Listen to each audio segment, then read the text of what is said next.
Hello friends, welcome to our channel. இன்றைக்கி பதிவில் நம்ம என்ன பார்க்க போகிறோம் அப்படின்னா, பங்குனி உத்திரம் விரதம் எப்படி இருக்கலாம், என்ன பண்ணலாம், வழிமுறைகள் என்ன அப்படிங்கிறத இந்த வீடியோவில் உங்களோட நான் ஷேர் பண்ணிக்க போகிறேன். பங்குனி உத்திரம் அப்படிங்கிறது மெயினாக என்ன அப்படின்னு பார்த்தீங்கன்னா, கல்யாணம் ஆகாதவங்களுக்காக சஷ்டி விரதம் எப்படி நம்ம குழந்தைக்காக விரதம் மோஸ்ட்லி இருப்பாங்களோ அதே மாதிரி பங்குனி உத்திரம் அப்படிங்கிறதே திருமண திருநாள் அப்படிங்கிறது தான் மெயினான காரணம். எல்லா தெய்வங்களுக்குமே மோஸ்ட்லி திருமணமான நாள் அந்த நாள் அப்படிங்கிறதுனால, திருமணம் ஆகாமல் ரொம்ப வருஷமாக இருக்கவங்க, திருமண தோஷம் இருக்கிறவங்க, திருமணத்தை எதிர்நோக்கி காத்து கொண்டிருக்கிற எல்லாருக்குமே இந்த நாள் ஒரு நல்ல திருநாளாகவே அமையும். ஸோ இந்த நாளில் நீங்கள் விரதம் இருக்கிறீங்க அப்படிங்கிற பட்சத்தில் அடுத்த பங்குனி உத்திரத்துக்குள்ளே கண்டிப்பாக உங்களுக்கு கல்யாணம் நடந்துடும். என்னென்னா, இந்த வருஷம் வரக்கூடிய பங்குனி உத்திரம் 7 கிரகங்களோட சேர்க்கையோடு வர்றதுனால ரொம்ப விசேஷமாக சொல்கிறாங்க. ஏன்னா இது மாதிரி நம்ம அடுத்து பார்க்கணும் அப்படின்னா 30லேருந்து 40 வருஷங்கள் வரைக்கும் கூட ஆகலாம் இந்த 7 கிரக சேர்க்கையோடு சேர்ந்து வர்றது. ஸோ சனி பயிற்சிக்கு அப்புறம் வர இந்த பங்குனி உத்திரம் நிறைய ராசிக்காரங்களுக்கு நன்மையை கொடுக்க போகிறதாகவும் இருக்குது. ஸோ வாங்க இந்த பங்குனி உத்திரத்தை விரதம் எப்படி இருக்கலாம், என்ன பண்ணலாம் அப்படிங்கிறத உங்களோட நான் ஷேர் பண்ணிக்கிறேன். பங்குனி உத்திரம் நீங்கள் கல்யாணத்துக்காண்டி விரதம் இருக்கீங்க அப்படின்னா, காலையில் எழுந்திரிச்சு நீங்கள் காலையில் வெள்ளனக்கவே இந்த விரதத்தை ஸ்டார்ட் பண்ணிடணும். இந்த பங்குனி உத்திரம் என்ன டேட்டில் வருது அப்படிங்கிறத பார்த்தீங்கன்னா, 11ஆம் தேதி வெள்ளிக்கிழமை பங்குனி உத்திரம் வருது.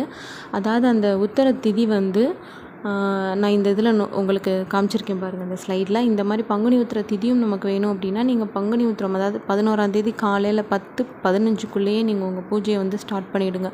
அப்படி பண்ண முடியல அப்படின்றவங்க மறுநாள் அதாவது சனிக்கிழமை பௌர்ணமி இருக்குது 12ஆம் தேதி. ஸோ அதனால் நீங்கள் அன்றைக்கி நைட்டு பூஜை பண்ணுறதுமே சிறப்பு தான். 6லேருந்து 8 மணிக்குள்ளே உங்களோட பூஜையை நீங்கள் ஸ்டார்ட் பண்ணலாம். அதாவது பங்குனி உத்திரத்தை நீங்கள் காலையில் ஆரம்பித்து இரவில் பௌர்ணமியில் முடிச்சிங்கன்னா ரொம்ப விசேஷம். அப்படி முடியல அப்படின்னா நீங்கள் 6 மணிக்கு உங்களோட பூஜையை நீங்கள் பண்ணிக்கலாம். அது காலையிலேருந்து நீங்கள் விரதத்தை நீங்கள் ஸ்டார்ட் பண்ணிக்கலாம். ஆனால் பூஜையை நீங்கள் 6 to 8 மணிக்குள்ளே நைட்டு முடிச்சுக்கலாம். அதாவது நான் என்ன சொல்கிறேன்னா, வெள்ளிக்கிழமை நைட்டு என்ன பண்ணலாம் அப்படின்னா, கல்யாணத்துக்காண்டி வேண்டி இருக்கிறவங்க வெறும் வயிறாகவே விரதம் இருங்க. காலையில் நீங்கள் குளிச்சுட்டு சாப்பிட்டுட்டு சாமிக்கு விரதத்தை ஸ்டார்ட் பண்ணுங்கள். சாயங்காலம் நீங்கள் 6 to 8 பூஜையை முடிச்சுட்டு நீங்கள் விரதத்தை முடிச்சுட்டு சாப்பிடுங்க. அப்படி இல்லை எனக்கு முடியல அப்படின்னா, நாங்கள் நார்மலாக எப்பவும் போல் பங்குனி உத்திரத்துக்கு விரதம் இருப்போம் அப்படின்னா, நீங்கள் எப்பவும் போல் சாமிக்கு நெய்வேத்தியம் பண்ணிவிட்டு காலையில் படைச்சிட்டு சாப்பிட்டுட்டு மதியமும் நீங்கள் சாமிக்கு படைச்சிட்டு சாப்பிட்டுட்டு சாயங்காலம் நீங்கள் எப்பயும் போலவே சாப்பிட்டுக்கலாம். சாமிக்கு படையல் மட்டும் போட்டுக்கோங்க. அப்படி இல்லை நாங்கள் பால் குடத்துக்காண்டி காப்பு கட்டியிருக்கோம், நாங்கள் இந்த மாதிரி முருகனுக்கு பால் குடம் எடுத்துகிட்டு போவோம் அப்படின்னா, நீங்கள் பால் குடம் செலுத்துகிற வரைக்கும் விரதம் இருந்தால் போதும். அதுக்கப்புறம் நீங்கள் விரதத்தை முடிச்சுட்டு என்ன வேணாலும் சாப்பிட்டுக்கலாம். முக்கியமான ஒரு விஷயம் இதில் நான் உங்களுக்கு சொல்கிறது என்னென்னா, இது மோஸ்ட்லி நிறைய பேர் சொல்லியிருப்பாங்களா என்னன்னு எனக்கு தெரியல. பட் எங்கள் வீட்டில் எங்களுக்கு சொல்லி கொடுத்தது தான் நான் உங்களுக்கு மோஸ்ட்லி என்னோடய வீடியோஸில் ஷேர் பண்ணுவேன். பங்குனி உத்திரத்து அன்னைக்கு பாலாபிஷேகம் பண்ணுறது ரொம்ப ரொம்ப ரொம்ப நல்லது. உங்களால் நேரடியாக போக முடியல அப்படின்னா, உங்கள் வீட்டில் சின்ன விக்கிரகமோ இல்லை வேல் வச்சுருந்தா கூட அதுக்கு பூஜை பண்ணுங்கள். அப்படி எதுவுமே இல்லை, முருகர் ஃபோட்டோ தான் இருக்குது அப்படிங்கிற பட்சத்தில் அந்த ஃபோட்டோ வாட்டர் ப்ரூஃபாக இருந்ததுன்னா, அதாவது ஃப்ரேம் பண்ணி நம்மலாம் வாங்கியிருப்போம் இல்லையா, ஸோ அந்த மாதிரி இருந்தால் ஒரு 2 ஸ்பூன் அளவுக்கு எடுத்துக்கிட்டு உங்கள் மன கஷ்டங்களோ இல்லை என்ன நீங்கள் வேண்டிக்கிறீங்களோ அந்த முருகனோட அந்த படத்து மேலே விட்டு உங்களால் முடிஞ்ச அளவுக்கு சின்னதாக ஒரு செவந்தி அரளிப்பூ ரொம்ப நல்லது முருகனுக்கு. ஸோ நீங்கள் அது 2ஐயும் வச்சு கும்பிடுங்க. கண்டிப்பாக உங்களுக்கு நீங்கள் நினச்ச காரியங்கள் அது நிறைவேற்றி கொடுக்கும். இந்த பாலாபிஷேகத்தை மறந்துடாதீங்க.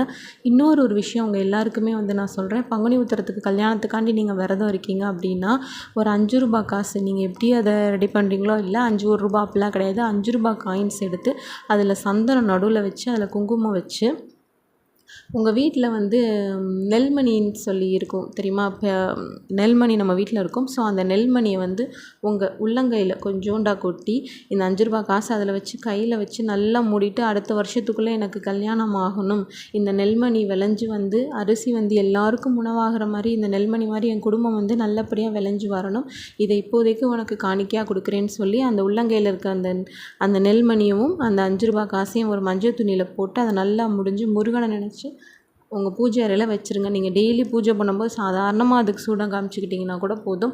அடுத்த வருஷம் பங்குனி உத்திரத்துக்குள்ளே கன்ஃபார்மாக உங்களுக்கு நீங்கள் நினச்ச மாதிரியே திருமணம் நடைபெறது முடிஞ்சிடும். ஸோ அந்த இதை உங்கள் கோயிலில் பக்கத்தில் ஏதாவது உங்கள் கோயில் முருகன் கோயில் இருந்ததுன்னா அங்கே போய் அந்த காணிக்கையை செலுத்திக்கோங்க.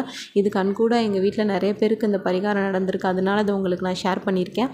இந்த பதிவு உங்களுக்கு ரொம்ப பயனுள்ளதாக இருக்கும். இந்த பங்குனி உத்திர நாளில் நீங்களும் விரதம் இருந்து அடுத்த வருஷத்துக்குள்ளே உங்களுக்கும் திருமண பாக்கியம் கிடைக்கட்டும் நானும் வேண்டிக்கிறேன்.